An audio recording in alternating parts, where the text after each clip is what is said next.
ረሳቸው መስቀሉና የመስቀሉ ጠላቶች። እንግዲህ እግዚአብሔር ፈቃዱ ሆኖ በዚህ ቦታ ላይ ከጌታችን ከዘጠኙ በዓላት መካከል አንዱ መስቀሉ ተቆፍሮ የተገኘበት ዕለት የሚከበር ይሆናል። በብዙ አጥቢያ አብያተ ክርስቲያናት በምስጢር ይከብራል እንጂ በይፋ አይከብርም እና በዓላት በኢትዮጵያ ኦርቶዶክስ ተዋሕዶ ቤተክርስቲያን በሁለት መንገድ ይከብራሉ። ለምሳሌ የቅዱስ ሚካኤል ክብረ በዓል ቢሆን እዚህ ማህሌት ይቆማል፣ ቅዳሴ ይቀደሳል፣ ታቦት ግን አይወጣም የሚካኤል ታቦት ከሌለ። ቅዱስ ሚካኤል ታቦቱ ያለባቸው ደግሞ በበዓለ ንግሥ በአደባባይ በይፋ ይከብራል። ልክ እንደዚሁ የክርስቶስ መስቀል መገኘት መጋቢት 10 መስቀለ ኢየሱስ የሚከብርባቸው ጥቂት ቦታዎች አሉ። በሌላው ግን በመላው ኢትዮጵያ በስንክሳራችን በይፋ ይከብራል። እንኳን ለዚህ ቀን አደረሳችሁ። አመስግኑ፣ አይዟችሁ፣ እግዚአብሔርን አይከለከልም። መስቀሉ የተሻገርንበት የእግዚአብሔር ልጆች የሆንበት ከዲያብሎስ ቁራኝነት ነፃ የወጣንበት አዲሱን ልብስ የለበስንበት ወደ አዲስ ሕይወት የተሻገርንበት የሞትን ማሰሪያ የክህደትን ቋጠሮ የፈታንበት በአዲስ ማንነት ቆመን አዲስ ሀገር ያፈራንበት ነው። መስቀሉ አዲስ መስቀል ለኛ እንድንይዝ እንድንታጠቅ ስልጠና የወሰድንበት ነው። የክርስቶስ መስቀል ማሰልጠኛ ጣቢያችን ነው። ለኛ ከመዳኛችንም ባሻገር ልጅነት በአዲስ ልጅነት ከመቆማችንም ባሻገር ለአዲሱ ሕይወት መነሻችን ነው። አንዱ ስለ ሁሉ ሞተ ይላል መጽሐፍ። ስለዚህ ብዙዎች ደግሞ ስለ አንዱ ይሞታሉ ማለት ነው። ሁሉም እንዳንል ዓለም ሁሉ ቢድንም ዓለም ሁሉ አልተከተለውምና ክርስትና ነፃነት ነው። እግዚአብሔር ፈቃዳችንንና ስሜታችንን ነጥቆ የሚገዛ አምላክ አይደለም። ነገር ግን የልብ መሻት ሁሉ የእርሱ ስላልሆነ ሰው ፈቃድ ተሰጠኝ ብሎ በኃጢአት እንዳይኖር ግን መንገዱን ያሳየናል። በዚህ ዓለም ላይ ስንኖር ሁለት ዕድል አለን፣ አለመፈተንና መፈተን። ፈተና መብት ነው፣ ውጤት ግን የማይቀር ነው። ከፈተና መሸሽ ይቻላል፣ ውጤቱ አለመገኘት ነው። ፈተናውን ተጋፍጦ ድል ማድረግ ግን ባለ ሽልማት ያደርጋል ማለት ነው። አንድ ተማሪ በትምህርት ገበታው ቆይቶ ከዛ ይፈተናል። ደቀ መዛሙርቱም የመጨረሻው ከጌታ ጋር የቆዩበት ዘመን ካበቃ በኋላ የአዲስ ኪዳኑን ሕይወት ሲጀምሩ መስቀሉ በዚህ ዓለም ላይ መንፈሳዊ ሕይወታቸውን የሚያጠነክሩበት ማሰልጠኛ ያደረጉት። የክርስቶስ መስቀል ጠላቶች ደግሞ የሚደርስባቸውን ክፋት በመንፈሳዊ መነጽር የሚያዩበትን ጸጋ ተጎናጸፉበት። ስለዚህ መስቀል ጸጋ ነው፣ መስቀል ኃይል ነው፣ መስቀል ክብር ነው፣ መስቀል ሰላም ነው፣ መስቀል ድል ነው። እግዚአብሔር በድል እንድንኖር ሁላችንንም ይርዳን። ስለዚህ መስቀል ነው እንግዲህ ሐዋርያው ቅዱስ ጳውሎስ የሚናገሩ ስለ ብዙዎች ይልና የመስቀል ጠላቶች ሆነው የሚነሱ አሉ ብሎ ይነግረናል። ቅዱስ ጳውሎስ ወደ ፊልጵስዩስ መልእክቱ ምዕራፍ 3 ከቁጥር 18 ጀምሮ እስመ ብዙኃን እለ ይሐውሩ ዘከመ እነግረክሙ ዘልፈ ወኢዜኒ ገሃደ እነግረክሙ። አስቀድሜ ነግሬያችሁ ነበር፣ ከክርስቶስ መስቀል ትምክህት ሌላ ነገር ከኔ ይራቅ ብሎ ተናግሯል። የመስቀሉ ቃል ለሚጠፉት ሞኝነት ለምንድነው ኃይላችን ነው ብሎ ተናግሯል። ያለ መስቀል የሚገባ ገነት የለም ብሏል። ቅዱስ ያሬድም በመስቀሉ አርሃበ ገነተ ይላል። በመስቀሉ ገነትን ከፈተ ይላል። መስቀል የገነት መግቢያ ቁልፍ ነው። ክብርና ምስጋና ለአምላካችን ለእግዚአብሔር ይሁን። ስለዚህ ይላል ስለ ብዙዎች እነግራቸዋለሁ፣ ብዙዎች የክርስቶስ የመስቀሉ ጠላቶች ከመሙንቱ ጸላይቱ ለመስቀለ ክርስቶስ፣ ስለ ጠላቶች እነግራቸዋለሁ ይላል። እናንተ ግን የመስቀሉ ልጆች ሆናችሁ ኑሩ። መስቀሉ ሞትን ያለማምዳል ወይንም ሞትን እንድንጋፈጥ ያደርጋል። መስቀሉ በፍቅር ውስጥ መኖርን እንማርበታለን። መስቀሉ እግዚአብሔር ዓለምን እስከ ድረስ ከየትኛው ጥግ እንደወደደ እንገነዘብበታለን። መማሪያችን ነው፣ ትምህርት ቤታችን ነው፣ ማሰልጠኛችን ነው መስቀል። ስለዚህ በመስቀሉ እንማራለን፣ በመስቀሉ ሕይወት እናገኛለን፣ በመስቀሉ ጠላት ድል እናደርጋለን፣ በመስቀሉ ሞትን እናልፍበታለን። ማን ይመስገን? እግዚአብሔር ይመስገን። ታዲያ ዛሬ የኔና የናንተ ሕይወት ከመስቀሉ ጋር ያለው ግንኙነት ምንድን ነው? ጥቂት ደቂቃ ነው ከኔ ጋር የምንቆየው። ስለ መስቀሉ በደንብ ተተርኮላችኋል። አንዲት ሴት በክርስትና ያልነበረች በሳጥን ታስራ የተጣለች ሴት ፈልጋ መስቀሉን ያወጣችበት ቀን ነው ዛሬ። ዛሬ ቀኑ ስንት ነው? 10 ምን 10? መቼ ነው ቁፋሮ የተጀመረው? በቃ ታሪኩን በደንብ ታውቁታላችሁ። ኢሳይያስ ምን ይላል በትንቢቱ? እግዚአብሔርን ፈልጉት ሲቀርብ ጥሩት ይላል። እሌኒ ንግሥት መስቀሉን ስትፈልግ ኖራለች፣ ስትናፍቀውም ኖራለች። ጠላቶቹን ድል የሚያደርግበት በደመና የመስቀል ምልክት ልጇ ቁስጠንጢኖስ እስከሚያይ ድረስ በጸሎት ተግታለች። የክርስቶስን መስቀል በልቧ ተሸክመው ኖራለች። መከራውን እያሰበች በፍቅሩ ተጠምዳለች። ሰማይ የተከፈተበትን መስቀል በሰማይ ሰሌዳ ላይ ያየች ኖራለች። ለልጇም ዓለም ድል የሚነሳበት የእግዚአብሔር መሆኑን የሚገልጥበት ጠላቶቹን የሚያሸንፍበት ኃይሉ መስቀል እንደሆነ ነግረዋለች። እየተማረ ያደገው ንጉሥ ቁስጠንጢኖስ አብያተ ክርስቲያናት በተዘጉበት ዘመን፣ አብያተ ጣዖታት በተበራከቱበት ዘመን የነገሰ ሰው ነበር። ስለዚህ እሱ ታላቅ ንጉሥ ተባለ። አባታችን አባ ብሾይ በኢትዮጵያው ስንክሳር ብሶይ ይባላሉ። በግብፁ አባ ብሾይ ተብለው የሚጠሩት አባት አንገታቸው ላይ ገመድ አስረው ይጸልዩ ነበር። እየመጡ ካናገሯቸው ቅዱሳን መካከል አንዱ ንጉሥ ቁስጠንጢኖስን በራእይ አይቸው ነበር ይላሉ አቡነ ብሾይ። እኚህ ታላቅ አባት ሲናገሩ ንጉሡ ወደ እኔ መጣ፣ ቁስጠንጢኖስ እንደሆነ አወቅኩኝ። ለእኔ አንተ ትገለጥልኝ ዘንድ አይገባኝም።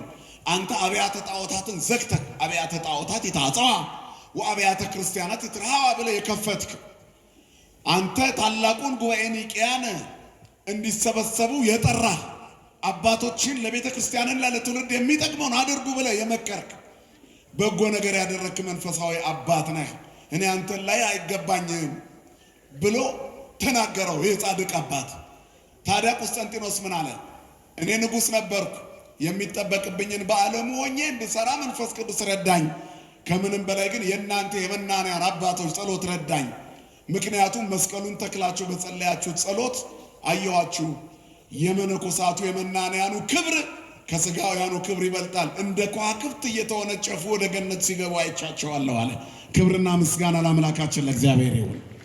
ስለዚህ ይሄ ጻድቅ አባት ለክብር እንደበቃ በታላላቆቹ አባቶች ዘንድ በራእይ እስከ መገለጥ ደርሷል። ቁስጠንጢኖስ የንግሥት እሌኒ ልጅ እናት ለልጇ የምታሳየው ነገር መጨረሻውን ያሳምርለታል። ለመጨረሻ ሕይወቱ የራሱን ሚና ይጫወታል። ልጅን በሚሄድበት መንገድ ምራው ይልና በሸመገለ ጊዜ ከእርሱ ፈቀቅ አይልም። ዛሬ ልጆቻችሁን ነጠላ ቋጥራችሁ አስራችኋቸው ወደዚህ የምታመጧቸው ልጆቻችሁ ሲሸመግሉ ከዚያ ፈቀቅ አይሉ። ሁሉም ልጅ የሚታየው አባቱ ወይንም ወላጆቹ በተከሉበት ማንነት ነው። ሌባ ከሆነ ከወላጆቹ የወረሰው ነው። የጻድቅ ልጅ ቀማኛ አይሆንም። የዘረኛ ልጅ በፍጹም ፍትሃዊ አይሆንም። ስለዚህ ሰው የዘራውን ያጭዳል። ንጹሃን ከሆነ ልጆቻችን ንጹሃን ይሆናሉ። ለራሳችን ሳይሆን ለልጆቻችን ስንል ጥሩ ሰዎች ለመሆን እግዚአብሔር ሁላችንንም ይርዳን። ስለዚህ ሰው ራሱን የሚያየው ለሌሎች ሲል ነው፣ ለራሱ ብቻ አይደለም። ኃላፊነትም የሚሰማው ለሌላ ሰው መኖር ሲጀምር ነው። ያላገባና ብቻውን የሚኖር ሰውና ትዳር ይዞ ያገባን ሰው ብታቆሟቸው በዚህ በችኩልነትና አልደፈር ባይነት በበዛበት ዓለም ትዕግስት የምታገኙት የትኛው ጋር ነው? ላጤው ጋር ነው? ባለትዳሩ ጋር? ንገሩኝ እስቲ። ባለትዳሩ ጋር። ለማን እየኖረ ስለሆነ? ቤቴን ይላል፣ ልጆቼን ስለሚል ታጋሽ ይሆናል። የትኛውም ጀግና ለሌላ ሰው መኖር ሲጀምር ኃላፊነት ይሰማዋል። ይሄንን በምሳሌ ያወራን እንጂ ሰው ብቸኛም ሆኖ ለሌላ ሰው መኖር ይጀምራል። እነ ቅዱስ ጊዮርጊስ የሰማዕትነትን ጽዋ ሲጎናጸፉ የመስቀሉን ክብር ለሌላው ትውልድ ለማስረከብ የባለቤትነት ስሜት ተሰምቷቸው ነው። መውለድ ማለት የአብራክ ክፋይና የማኅፀን መከፈት ብቻ ሳይሆን በመንፈስ ቅዱስ ጸጋ የምናፈራቸው ጭምር ነው ማለት ነው። እግዚአብሔር ለዚህ ክብር ሁላችንንም ያብቃን። ስለዚህ ለዚህ ኃላፊነት ትልቁ የመማሪያ ትምህርት ቤታችን የሆነ የክርስቶስ መስቀል ነው።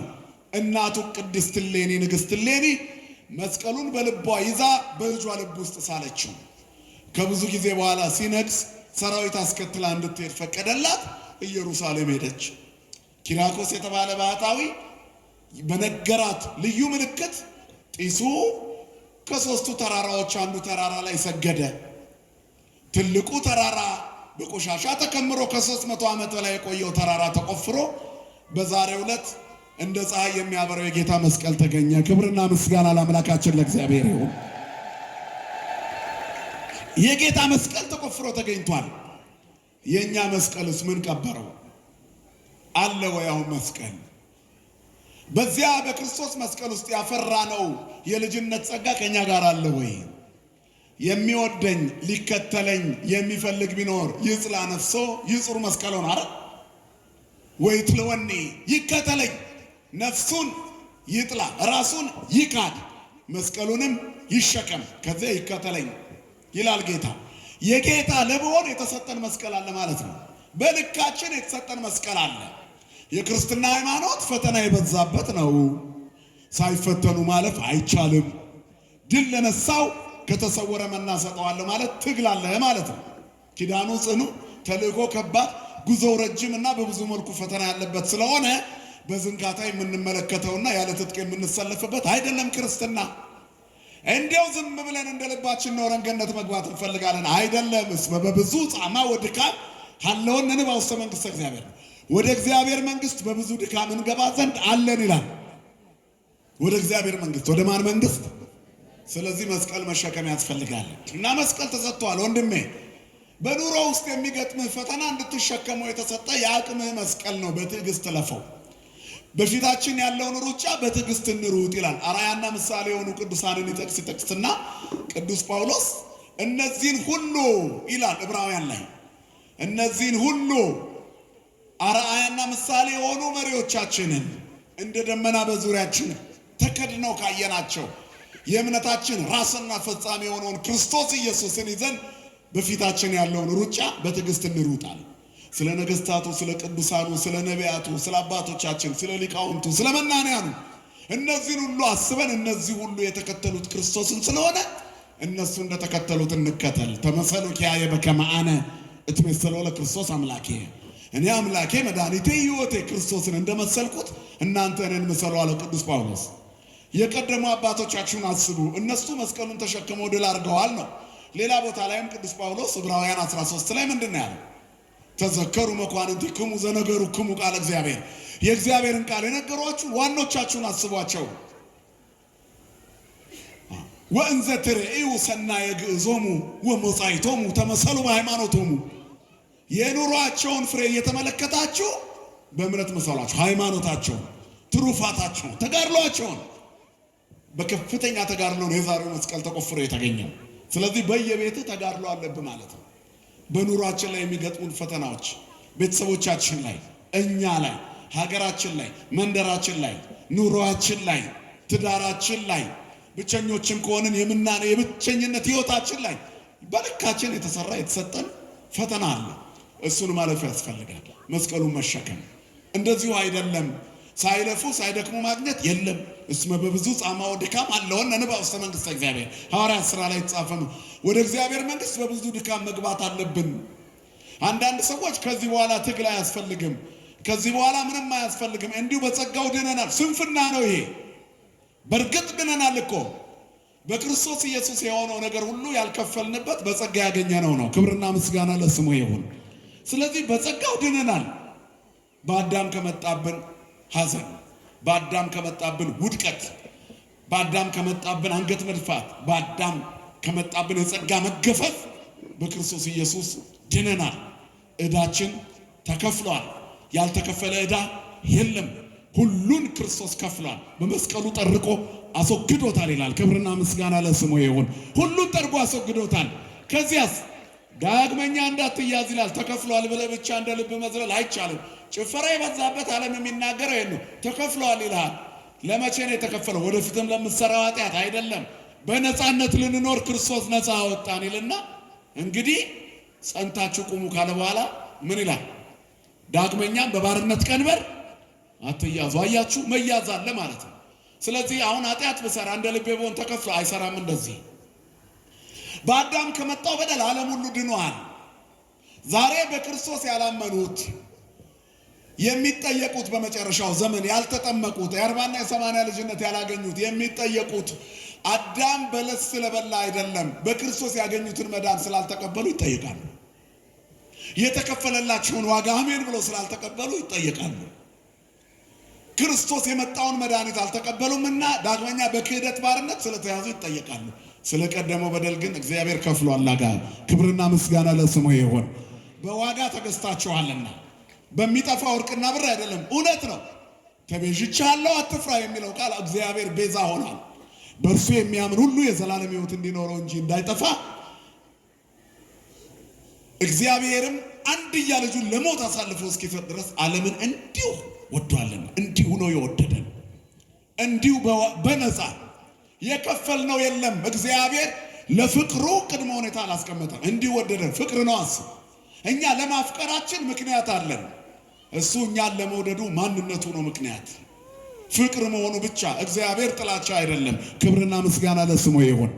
ስለዚህ እግዚአብሔር ፍቅር ነው፣ እኛ አፍቃሪዎች ነን። ከሱ የተነሳ መውደድን ከሱ አግኝተናል። ጠላትን መውደድን ከእርሱ ተምረናል። ለሚሰቅሉት ወደ አባቱ ሲጠይቅ ሰምተናል። ምሬያቸዋለሁ አንተም ማራቸው፣ ልጄ ላይ እንዲፈረዱበት አትበል እያለ አባቱን በመስቀል ላይ ሆኖ ሲናገር ሰምተናል። ከመስቀሉ የዘነበልን የፍቅር ወለላ ነው። ክብርና ምስጋና ለስሙ ይሁን። የአባቶቻችን አምላክ እንዲሁ የወደደን አምላክ በጸጋው አድኖናል። ግን አንጠየቅም ማለት አይደለም። በዚህ ድህነት ውስጥ በባርነት ቀንበር እንዳንያዝ የመስቀል ወዳጅ መሆን ያስፈልጋል ማለት ነው። ስለዚህ ይላል ሲናገር ብዙዎች ለክርስቶስ መስቀል ጠላቶች ሆነው ይመላለሳሉና ብዙ ጊዜ ስለ እነርሱ አልኳችሁ፣ አሁን እንኳን እያለቀስኩ እላለሁ ይላል ቅዱስ ጳውሎስ። እለ ዳህሪቶሙ ለሕርትምና መጨረሻቸው ጥፋት ነው። እስመ ብዙኃን እለ ይሐውሩ ዘከመ እነግረክሙ ዘልፈ ወይእዜኒ ገሃደ እነግረክሙ ከመ እሙንቱ ጸላእቱ ለመስቀለ ክርስቶስ። አስቀድሜ ነግሬያቸዋለሁ፣ ከክርስቶስ መስቀል በላይ መመኪያ የለም። ተቆፍሮ የተገኘው መስቀል አሁንም በብዙ ኃጢአት ተቀብረዋል ነው መልእክቱ። ስለዚህ ጠላት አትሆኑበት፣ አውጡት። የመስቀሉን ጠላቶች ላሳያችሁ፣ እኔ ነኝ አይደለንም፣ መስታወት ነው መስቀሉና መስቀላችን፣ ፍቅሩና ጥላቻችን፣ ማዳኑና የኛ እምቢታችን፣ እግዚአብሔር ያደረገው ቸርነትና የኛ ንፍገት።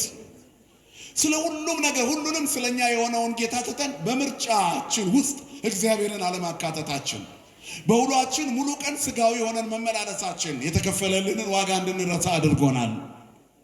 ስለዚህ የምንኖረው ሕይወትና የተከፈለልን ዋጋ አልተመጣጠነም። ጠላት የተባሉት እነማን ናቸው? መናፍቃን ብቻ ናቸው? ያልተጠመቁት ብቻ ናቸው ወይስ የተጠመቁ ጠላቶች የሉም ወይ? መጽሐፍ ቅዱስ መስታወት ነው ራሳችን የምናይበት። ከመ እሙንቱ ጸላእቱ ለመስቀለ ክርስቶስ ይልና መጨረሻቸው ጥፋት ነው ይላል። ስለ እነዚህ ሰዎች የክርስቶስ መስቀል ጠላት የሆነ ሰው አይጸድቅም ነው መልእክቱ። በክርስቶስ የመስቀሉ ፍቅር ያልተመላለሰ አይድንም ነው መልእክቱ። እለ ዳህሪቶሙ ለሕርትምና ካለ በኋላ እለ ከርሶሙ ያመልኩ ሆዳቸው አምላካቸው ነው። ማን ነው ዛሬ ለሆዱ? ሆድ የሚባለው ስለሚበላ ነገር ብቻ አይደለም፣ ስለ ስጋዊ ማግበስበስ ነው። ለሆዱ ብሎ ለገንዘብ ብሎ ለሀብት ብሎ ለንብረት ብሎ ባልንጀራውን ያላሳዘነ ማን ነው እኛ መካከል? ከባልንጀራው ጋር የተጣላ ቢኖር የተጣላበት ምክንያት ገንዘብ ከሆነ ይተውለት፣ የሆድ ጉዳይ ከሆነ ይተውለት። መንፈሳዊ ጉዳይ ካልሆነ ወለእመቦ ዘተሃየሰ ምስለ ቢጹ ይድግሎቱ ይላል መጽሐፍ። ማን ነው ለባልንጀራው የሚተው? ባልንጀራው ላይ በሐሰት ያልማለ ማን ነው? መኑ ያድር ውስተ ደብረ እግዚአብሔር ብሎ ወመኑ ይቀውም ውስተ መካነ መቅደሱ። በእግዚአብሔር ተራራ ላይ ማን ያድራል? በቅድስና መቅደሱ በሰማይ ባለ መቅደሱ ፊት የሰማይ የእግዚአብሔር መንግስት መገለጫ በሆነች ተዋህዶ ፊት ማን ይቆማል? ዘንጹህ ልቡ ወንጹህ ደዌሁ። ልቡ ንጹህ፣ እጁ ንጹህ የሆነ ወንድሜ እጅህ ንጹህ ነው፣ እህቴ እጅሽ ንጹህ ነው። አላደፈም የኔና የእናንተ እጅ፣ እንባ የለበትም፣ ደም የለበትም አልገደልኩም ትል ይሆናል። ማህበራዊ ትስስር ላይ ያስቀመጥከው ጥላቻ አንዱ ሰው አስገድሎታል። ያነበበ ሰው ደሙ ፈልቶ አንተን ሲያጣ አንተ የዚህ ዘር ነህ ብሎ ሲፈርጅ ምስኪኑን ደፍቶታል መንገድ ላይ። ስለዚህ አንተ እጅ ላይ ደም አለበት ማለት ነው። ክፉ ነገር ተናግረን ያ ክፋታችን ከበቀለ ተጠያቂዎች እኛ ነን። ሰው የዘራውን ምን ያደርጋል? ያጭዳል። እና ዛሬ በሀገራችን እያጨርን ያለ ነው የዘራ ነው። ጥላቻው፣ ትርክቱ፣ ተረቱ፣ ስድቡ፣ ውሸቱ በሙሉ የዘራናቸው ናቸው። መድኃኔዓለም እነዚህን አረም ነቅሎ ያስወግድልን። በፍቅር እንዳንኖር እንቅፋት የሆነብን ንጹህ አለመሆናችን ምልክት ነው።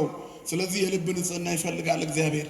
እጃችን ንጹህ እንዲሆን ይህን የፈጠረው ምንድን ነው? ሆዳምነት፣ ምድራዊ ሐሳብ ሆዳምነት፣ ስጋዊ ሐሳብ ሆዳምነት፣ ገንዘብን መውደድ፣ ስልጣንን መውደድ፣ በስልጣን መመካት፣ በዘር መመካት፣ ጎጠኝነት። ሆዳቸው አምላካቸው ነው። ከማተባቸው ይልቅ ዘረኝነታቸው አይሎ ይታያል። ሆድ የተባለው ይሄ ነው። ጊዜን ተገን አድርገው ባልንጀሮቻቸውን ያሳድዳሉ። ሆድ የተባለው ይሄ ነው። እለ ከርሶም ያመልኩ፣ ሆዳቸውን ያመልካሉ፣ ዘራቸውን ያመልካሉ። ግርግር በበዛባት ዓለም ላይ እየረሳን ነው እንጂ በሀገራችን ውስጥ እኔ ዘሬ ከሃይማኖት ይበልጥብኛል ያሉ አክቲቪስቶች ሰምተናል። አይደለም እንዴ? እነዚህን ነው እለ ከርሶም ያመልኩ። ትንሽ የደንብ አስከባሪ ስልጣን ሲያገኙ የቤተ ክርስቲያን አካባቢ ያሉ ጧፍ መሸጫዎች ካልፈረሱ ብሎ የሚሮጡ አሉ። እለ ከርሶም ያመልኩ። ጊዜን ተጠቅመው ቤተ መቅደሱን የሚገፉ እለ ከርሶም ያመልኩ። ሆዳቸው አምላካቸው። ለቤተ ክርስቲያን ያላቸውን ጥላቻ የቤተ ክርስቲያን ልብስ የለበሱ ወንድሞችና እህቶችን በማንገላታት ጊዜን ተጠቅመው የሚጠቀሙ ሆዳሞች እለ ከርሶም ያመልኩ። እነሱ ማን ናቸው አለ? የመስቀል ጠላቶች ናቸው። አይሁድ ብቻ አይምሰላቸው፣ የዘመኑ አይሁዶች እኛም ነን። ባልንጀራን ስታሳድድ ሆድህን አምልካል። ቅድስናው ተራራ ላይ ልቡ ንጹህ፣ እጁ ንጹህ። ልብ አድርጉ። ልቡ ንጹህ፣ ቂም የሌለው፣ በቀል የሌለው፣ ክፋት የሌለው፣ ተንኮል የሌለው፣ ዘረኝነት የሌለው፣ ምቀኝነት የሌለው እሱ የመስቀል ወዳጅ ነው። የመስቀሉ ጠላት ከመሆን ይሰውረን መድኃኔዓለም። ስለዚህ በዚህ መስታወት ራሳችሁን እዩ። በእውነት አንቺ የመስቀል ወዳጅ ነሽ? ዘረኝነት የለብሽም? ወደ ራስሽ አታደይም? ከጎንሽ ያሉትን አልናቅሻቸው? ጊዜ ተጠቅመሽ አልገፋሻቸው? አንቺ የምትፈልጊው ባውንደሪ የለም? መስቀሉስ ማዕከለ ምድር ቀራንዮ ነው የቆመው። ያየ ሁሉ ይድናል፣ የዳሰሱት ሁሉ ዳኑ፣ መስቀሉን ያዩ ሁሉ ተለወጡ። መድኃኔዓለም ይለውጠን ሁላችንን። ስለዚህ አይኖቻችን መስቀሉ ላይ መተከል አለባቸው። ለሞት እንዳይተኙ፣ ለዘረኝነት እንዳይተኙ፣ ለሆዳቸው እንዳይንበረከኩ። አብርሆን ላዕይንቴ ከመ ይኑ ማለመዊት። አቤቱ ለሞት እንዳይተኙ አይኖችን አብራ ይላል ዳዊት። ሞት የተባለው ሆዳምነት ነው። ገንዘብ፣ በገንዘብ መመካት፣ ዘረኝነት፣ ክፋትና ተንኮል፣ ምቀኝነት፣ ጎጠኝነት፣ ጊዜን ተጠቅሞ ባልንጀራን መጉዳት። እነዚህ ነው ሆዳቸው አምላካቸው ያለው። የኔና እናንተስ? እግዚአብሔር በቃሉ መስታወት ሁላችንን የሚያስተምረን። ክብራቸው በነውራቸው ነው። ወክብሮሙ ሐሳሮሙ። ነውር የተባለ ነገር አሁን ሚዲያውን አላጥለቀለቀውም እንዴ? ፌመስ የሚኮንበት መንገድ ነውር ሆኗል እኮ። ቀላል መሰላችሁ? እንደ ተራ ነገር አትዩት።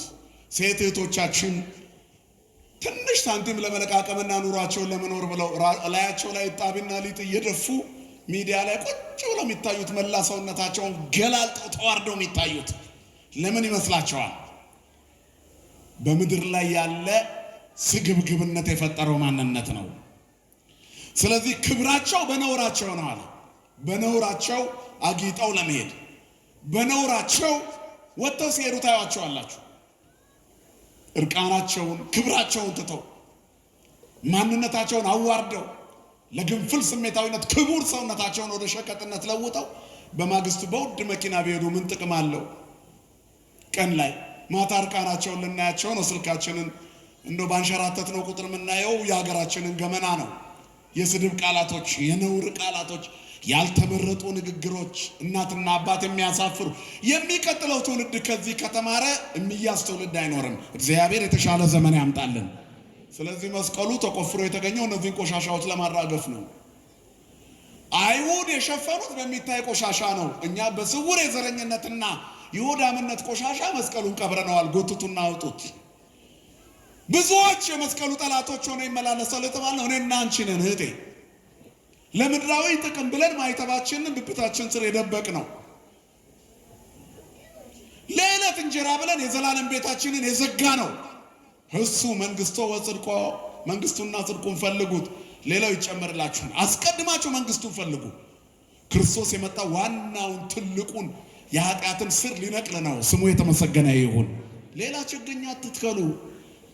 ሌላ ትናንሽ ቆናጽሎች አሉ፣ ጥቃቅን ቀበሮች የተባሉ ወይናችን አብቧል የሌለ መኃልየ አጸደ ወይንነ ይጽጊ ወይናችን ያብብ አለ። እንዲያብብ አስግሩ ለነ ቆናጽለ ንዑሳነ እለ ያማስኑ አጸደ ወይንነ ወአጸደ ወይንነ ይጽጊ። ወይናችን አብቧልና ወይናችን ያብብና ያፈራ ዘንድ የወይናችንን ቦታ የሚተነኳኩሱትን እድገታችንን የሚያቀጭጩትን ስሩን በልተው ገዝግዘው የሚጥሉትን ጥቃቅን ቀበሮች አጥምዳችሁ ያዙልን። ጥቃቅኑን ቀበሮች ዘረኝነቱን፣ ግንፍል ስሜታዊነቱን፣ ነውሩን፣ ራስን መጣልን፣ ማዋረድን እነዚህን ነቅላችሁ አስወግዱ። ጥቃቅን ቀበሮች ናቸው መንግስቱን የሚያዘጉብ። ለዕለት እንጀራ ብለህ የዘላለም ሕይወት እንዳይዘጋብህ ለአንድ ቀን ብለሽ የዘላለም ሕይወትሽ እድሜሽ ገፋ ሲል የምታፍሪበትን አሁን በልጅነትሽ አታድርጊው። ክርስቲያን ዛሬ ላይ ሆኖ ነገን የሚያይ ነው። የክርስቲያን ሕፃኑ እኮ ከአረማዊው ሽማግሌ ይበልጣል በህሊና። ማን ስላለ ከእርሱ ጋር? ክርስቶስ አብሮት አለ። የመስቀሉ ብርሃን ከእርሱ ጋር አለ። ተሻግሮ የሚያይ ነው ክርስቲያን። ስሜታቸውን ግዙ። እግዚአብሔር ስሜታችን እንድንገዛ ይርዳን። ሐሳባቸው ምድራዊ ነው፣ ክብራቸው በነውራቸው ነው ካለ በኋላ ወእለ የሉ ዘውስተ ምድር። ሐሳባቸው ምድራዊ ነው። አሁን ቤተ ክርስቲያንን የተፈታተናት ሐሳብ ምድራዊ ነው፣ ዓለማዊ ትሆናለች። ኦርቶዶክሳዊ ተዋሕዶ ቤተ ክርስቲያን የከተማዋ ቤተ ክርስቲያን ዓለማዊነት ይንጸባረቅባታል። ከአሳማኝ እስከ አማኝ፣ ከባራኪ እስከ ተባራኪ፣ ከቀዳሽ እስከ አስቀዳሽ፣ ከሰባኪው ከኔ እስከ ተሰባኪዎቹ እናንተ ዓለማዊነት ይንጸባረቅብናል። ስለ አለባበስ አይደለም የምለው፣ ስለ ትኩረት ነው። ስለ ትኩረት ትልቁ ብለን የአንድ አጥቢያ እድገትና ልማት ተብሎ ሪፖርት ላይ የሚታየው ያላመኑ ሰዎች በመጠመቃቸው ቁጥር አይደለም። ከአሕዛብነት ወደ ሕዝብነት ስለተመለሱ አይደል። ቅድሚያ የሚሰጠው ሳጥኑን ስለሚሞላው ገንዘብ ነው፣ ወይንም ቤተ ክርስቲያን ዙሪያ ስለሚሰራ ሱቅ ነው። አያስፈልግም አይደለም፣ ግን ቅድሚያ ለመንግስቱ ነው መሰጠት ያለበት። ይሄ ትርፍ ነው። ትርፉ ዋና ሆነዋል። ሐሳባቸው ምድራዊ ነው። ይሄ መስቀል ጠላትነት ነው።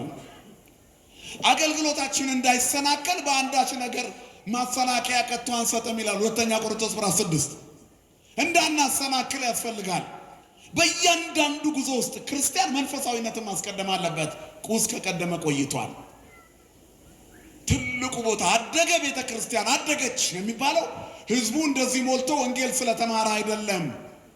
ሱቆች ስለተደረደሩ፣ የሚከራዩ ቤቶች ስለተገኙ ነው። ያ አያስፈልግም እያልኩ አይደለም። ቤተ ክርስቲያን ከጥገኝነት ነፃ መውጣቷ ጥሩ ነው። ለዓለሙም የሚያስፈልገውን ትምህርት ቤቶች እየከፈተች ብታስተምርበት ችግር የለውም። አልፋ ግን በግሮሰሪውም በሸቀጣ ሸቀጡን ማከራይታ ዓለማዊውን የምትጋፋ ከሆነ ዓለማዊት ሆነች ማለት ነው። ትኩረታችን ተለያይቷል። ሐሳባችን ምድራዊ ሆኗል። መድኃኔዓለም ልቦና ይስጠለውላችሁ። ስለዚህ ሐሳባቸው ምድራዊ ነው የሚለው ይህንንም ያጠቃልላል። የኔና እናንተስ አሁን እዚህ ውስጥ ስለ መንግሥተ ሰማያት ሊጸልይ እዚህ የተገኘ ማን አለቅ? እኔና እናንተ መሃል ስንመለስ ከስራ የተባረረ ስራ እንዲያገኝ ተገቢ አይደለም እያልኩ አይደለም። ቅድሚያ ግን መንግስቱና ጽድቁን ነው። አስቀድማችሁ መንግስቱና ጽድቁን ፈልጉ፣ ሌላው ትርፍ ነው። ክርስቶስ እሱን ፍለጋ ለመጡ ሰዎች 5 እንጀራና 2 ዓሣ አበርክቶ መገባቸው። ይገርማል እኮ እናንተ። ያ ሁሉ ህዝብ ሲበላ ስለ እንጀራ አንድን ቀን አልነገራቸውም። የሚነግራቸው ስለ እግዚአብሔር መንግስት ነው፣ ንስሐ ስለ መግባት ነው፣ ስለ መለወጥ ነው፣ ስለ ነፍስ ልምላሜ ነው፣ ስለ ዘላለማዊነት ነው። ልክ እንጀራ ሲበሉ ታንኳ እየተከራዩ ተከተሉት። እኔ እኮ ለዚህ አልመጣሁም አለ ጌታ፣ ስሙ የተመሰገነ ይሁን። እንዴ አባቶቻችሁ በምድረ በዳ እኮ መና በሉ፣ አባቶቻችን በሉ። ነገር ግን አለ አበዊክሙሰ በሉ መና በገዳም ወሞቱ። አባቶቻችሁማ በበረሃ መና በሉ ግን ሞቱ። ስለዚህ ሞትን የሚያሻግር እንጀራ ብሉ፣ የኛውን ተዉት አላቸው። አይ እኛ ስለበላን ነው የተከተልነው አሉት አይሁድ። ለሚጠፋ መብል አትከተሉኝ አላችሁ። ሐሳባችሁ ምድራዊ አይሁን። ለሚጠፋ መብል ክርስቲያን አትሁኑ። ለዚህማ ከፍተኛ ደሞዝ የሚከፍል እኮ ሌላ አለ አይደል እንዴ? ቤተ ክርስቲያን ውስጥ እኮ አሉ 10 ዓመት 12 ዓመት የቤተ ክርስቲያን ጥበቃ ሆነው ኖረው ሌላ በክርስቲያን ስም የተቋቋመ ሌላ ቸርች ተብዬ ትንሽ የተወሰነች ደሞዝ ሲጨምርላቸው እዛ ጥበቃ ይሆናሉ። ሃይማኖታቸውንም እዛው ይቀይራሉ። እነዚህ ሰዎች ቤተ ክርስቲያኗን በደው ያ ሁሉ ቅዳሴ ሲዘንብባቸው አልነካቸውም። ያ ሁሉ ቃል እግዚአብሔር ማህሌቱ፣ ሰዓታቱ፣ ወንጌሉ፣ ስብከቱ የተዋህዶ ርትዕትነት የሚያሳየው የጠራ ስርዓት አምልኮ አልነካቸውም። ለምን? ሐሳባቸው ምድራዊ ስለሆነ። መሪጌታ እስከመሆን ድረስ መነኩሴ እስከመሆን ቆሞስ እስከመሆን ድረስ የኖሩባት ቤተ ክርስቲያን ውስጥ ደሞዝ ስለተጨመረላቸውና ሐሳባቸው ስጋዊ ስለሆነ ቆባቸውን ጥለው ለድራማ ብቻ የሚቀርጹ ሰዎች አሉ ሚዲያው ላይ። ከፈነጠጡ እኮ 20 ዓመት ሆናቸዋል። ዛሬም ቆቡን ያደርጉታል ለገበያ ስብሰባ። ሃይማኖቱ ለገበያ ስብሰባ የተደራጀ ነው። ሐሳባቸው ምድራዊ ነው። እኛ የዛሬ 20 ዓመት ከእስልምና የመጣ ሰው ቢኖር 20 ዓመት አይደለም የዛሬ 20 ቀን የመጣ ሰው ቢኖር ኮፍያው እንዲያረግ ትፈቅዱለታላችሁ? ንገሩን። ቤተክርስቲያን ተፈቅዳለች? ከተጠመቀ በኋላ ምን ሆነ? በቃ ተለውጧል። ኦርቶዶክሳዊ ምንም የገበያ ግርግር እዚህ ምድራዊ ነገር ኦርቶዶክስ ችርቻሮ ላይ የለችም። ክብርና ምስጋና ለአምላካችን ለእግዚአብሔር ይሁን። እኛ ችርቻሮ ላይ የለንም። ፓስተሩ ከተጠመቀ በኋላ ነጠላ ነው የሚለብሰው። በሌላ ስም እንዲጠራ እንፈቅድለታል። በቃ ጨርሷል። አማኝ ነው፣ እያስቀደሰ ይቆርባል እንጂ እየቀየረ የድሮውን እየለበሰ አይቻልም። እኛ ቤት የድራማ ቤት አይደለም። ይሄ ቤት የእውነት ቤት ነው። ቤቱ የእውነት አምድና መሰረት የሕያው እግዚአብሔር ቤተ መቅደስ ነው። ድራማ አይሰራበትም። ክብርና ምስጋና ለአምላካችን ይሁን። የጠራ ሃይማኖት ውስጥ ነው ያለነው። በዚህ ሃይማኖት ውስጥ ሲኖሩ ሐሳብ ምድራዊ መሆን አይቻልም። ሐሳባችን ሰማያዊ ነው መሆን ያለበት። የመስቀሉ ጠላቶች ግን የታጠቁለት ዓላማ ጠላትነት ስለሆነ ሐሳባቸው ምድራዊ ነው። በዚህ ለዩአቸው። እኛ ኦርቶዶክሳውያን አንለወጥም። ምክንያቱም የማይለወጠው እግዚአብሔር ከኛ ጋር ስለሆነ። ክብርና ምስጋና ለአምላካችን ይሁን። ወእልህሉ ዘውስተ ምድር ይልና ወለነሰ ዘውስተ ሰማያት ሀገርነ። እኛ ግን የመስቀሉ ወዳጆች መስቀሉን ፈልገን ያገኘነው የመስቀሉ ልጆች ሀገራችን በሰማይ ነው። የት ነው ሀገራችን? ሁላችሁም ጮክ በሉ። ሀገራችን የት ነው? በቃ ሀገርህ ሰማይ ነው። ሌላ ሀገር አትጥራ። በቃ ሌላ ሀገር አትጥራ። ኦሮሚያ ነኝ፣ ደቡብ ነኝ፣ ሰሜን ነኝ፣ ትግራይ ነኝ እሱ የትውልድ መንደር ነው። ወላጆቹ የተወለዱበት። አንተ ሀገር ሰማይ ነው። ሰው ከተጠመቀ በኋላ ዘሩ አይጠቀስም። ነፍስ እኮ ብሔር የላትም፣ ዘር የላትም። ነፍሳችን ተስፋዋ እግዚአብሔር ነው። ነፍስነሰ ትሴፋው ለእግዚአብሔር ነው። እስመ ረዳይ ነው ምስካይ ነው ትላለ። ረዳታችን መጠጊያችን ለዘላለሙ ኃይላችን እግዚአብሔር ስለሆነ ነፍሳችን ማንን ተስፋ ታደርጋለች? እግዚአብሔርን። ነፍሳችሁ ነው ይሁን። እሷ ዘር የላትም። ነጽሩ ነፍሰክሙ ወአንጽሑ ነፍሰተክሙ። ነፍሳችሁን ተመልከቱና ሰውነታችሁን አጥሩ። ነፍስ አርአያና ምሳሌ ትሆናለች። አያችሁ፣ ለዚህ ነው ቅዳሴ ጊዜ ላይ ጌታ ያስተማራቸው ነፍሳችሁን ተመልከቱና ሰውነታችሁን አጥሩ። ሰው የራሱ አስተማሪ ነው። እሱነቱ ያስተምረዋል፣ ነፍሱ ታስተምረዋለች፣ ህሊናው ታስተምረዋለች። ያላመኑ አሕዛብ እንኳን ከህሊና የተነሳ ይፈረድባቸዋል ማለት ነፍሳቸውን ስላልተመለከቱ ይቀጣሉ። ስለዚህ ነፍሳችን ትነግረናለች። ክርስቶስ በማዕከለ ምድር ቀራንዮ የተከለው መስቀል ዓለም ሁሉ የዳነበት ነው። እኛም የምንከተለው እሱን መስቀል ነው። ያ መስቀል የእኛን መስቀል ስንሸከም ትከሻችንን ያጠነክረዋል። ከሊቶስጥራ እስከ ቀራንዮ በቆሰለ ትከሻው ተገርፎ ይዞት የወጣው መስቀል የሁላችንንም ዕዳ ከፍሏል። ዳግመኛ በባርነት ቀንበር እንዳንያዝ አገራችን የት ይሁን? ለሰማይ ክብር ያብቃን። ይቆየን። ስብሐት ለእግዚአብሔር።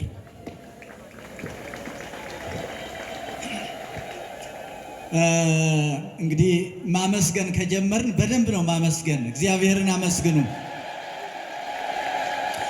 ቃለ ሕይወት ያሰማልን፣ በእድሜና በጤና ይጠብቅልን። እንግዲህ ልሳነ ክርስቶስ መጋቤ ሐዲስ መምህር ጳውሎስን የማናቃቸው የለንም። ብዙዎቻችን እናቃቸዋለን። የታላቁ መንፈሳዊ ገዳም የዝዋይ ሐመረ ብርሃን ቅዱስ ገብርኤል ፍሬ፣ የታላቋ ገዳም የዝዋይ ሐመረ ኖህ ቅድስት ኪዳነ ምሕረት ገዳም ፍሬ እንዲሁም ደግሞ የታላቁ መንፈሳዊ ኮሌጅ የቅድስት ሥላሴ መንፈሳዊ ኮሌጅ ፍሬ ወንድማችን ልሳነ ክርስቶስ መምህር ጳውሎስን ቃለ ሕይወት ያሰማልን፣ በዕድሜ በጤና ይጠብቅልን፣ የአገልግሎት ዘመናቸውንም ይባርክልን። እዚህ በመቀጠል ወደ ዝማሬ ነው የምንሄደው። ወንድማችን ዘማሪ ፍስሐ አብሮን ያገለግላል። ወደ ዝማሬው እንሄዳለን።